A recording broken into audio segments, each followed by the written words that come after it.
तो एक nightmare scenario यानी एक बुरा सपना सच हो गया है और इसका सेंटर है हॉर्मुज जल डमरू मध्य। ईरान संघर्ष ने इसे एक्टिवेट कर दिया है और अब सबसे बड़ा सवाल ये है, भारत पर इसका क्या और कितना असर होगा। तो चलिए इसमें गहराई से उतरते हैं।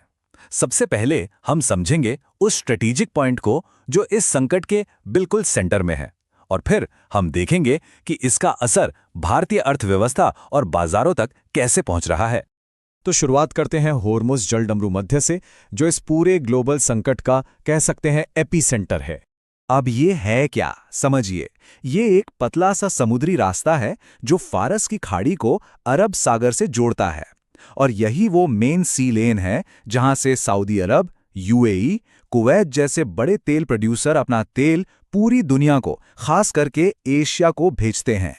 इसी वजह से इसे एशिया की लाइफलाइन कहा जाता है। सोचकर देखिए, भारत और चीन जैसे देशों के लिए इसका कितना ज्यादा महत्व है। मतलब यहां पर कोई भी गड़बड़ सीधा उनकी एनर्जी सिक्योरिटी पर एक बहुत बड़ा खतरा है।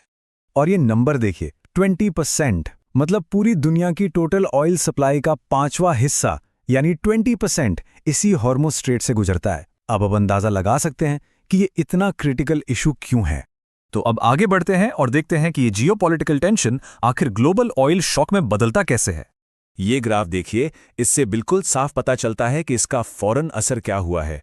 रिस्क इतना ज्यादा बढ़ गया है कि जो ऑयल टैंकर ट्रैफिक पहले 16 मिलियन बैरल्स पर डे था, वो गिरकर सिर्फ 4 मिलियन बैरल्स रह गया है। ये एक बहुत बहुत बड़ी गिरावट है। तो इसका नतीजा क्या होगा?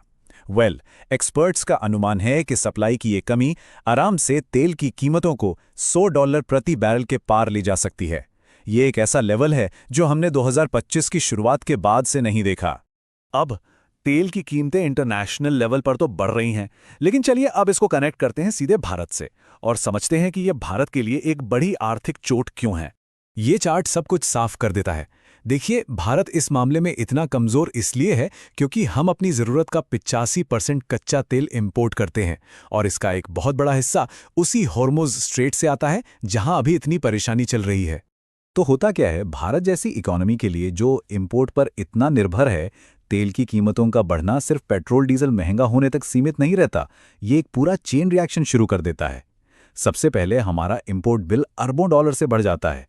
इससे हमारा करंट अकाउंट डेफिसिट यानी चालू खाता घाटा और भी बढ़ जाता है।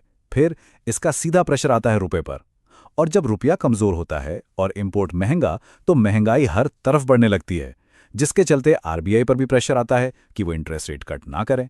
अच्छा, हर बड़े इकोनॉमिक बदलाव की तरह इसके भी स्टॉक मार्केट में कुछ विनर्स हैं और कुछ लूजर्स।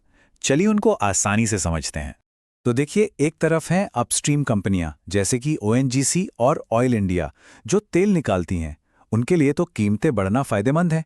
लेकिन दूसरी तरफ वो सारी कंपनियां जो कच्चे तेल को रॉ मटेरियल की तरह इस्तेमाल करती हैं, सोचिए एयरलाइंस, पेंट्स कंपनियां, टायर मैन्युफैक्चरर्स, उनके मार्जिन्स पर बहुत बुरा असर पड़ता है, उनके प्रॉफिट्स कम हो जाते हैं।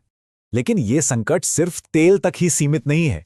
ये भारत के एक्सपोर्टर्स के लिए भी एक बहुत बड़ा सिरदर्द बन गया है। ये पूरा एक लॉजिस्टिकल डोमिनो इफेक्ट है। पहले तो एक्सपोर्टर्स को अपने शिपमेंट के रास्ते बदलने पड़ते हैं। इससे सफ़र लंबा हो जाता है। फिर फ्यूल और इंश्योरेंस की लागत बढ़ जाती है, और आखिर में इन सब का असर उनके प्रॉफिट मार्जिन्स पर पड़ता है, जो पहले से ही काफ़ी कम होते हैं।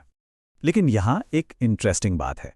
जहाँ कुछ एक्सपोर्टर्स को नुकसान हो रहा है, वहीं बासमती चावल जैसे एक्सपोर्टर्स को फ़ायदा हो सकता है। क्यों?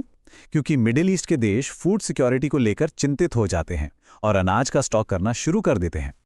अच्छा, जब मार्केट में इतनी अनसर्टेनिटी हो तो इन्वेस्टर्स क्या करते हैं? ज्यादातर लोग सेफ एसेट्स की तरफ भागते हैं, जिसे फ्लाइट टू सेफ्टी कहते हैं।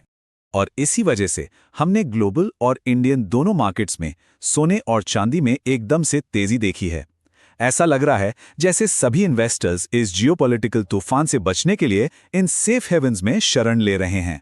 ये नंबर देखिए, इससे अंदाजा लगता है कि रिएक्शन कितना फास्ट और स्ट्रांग था।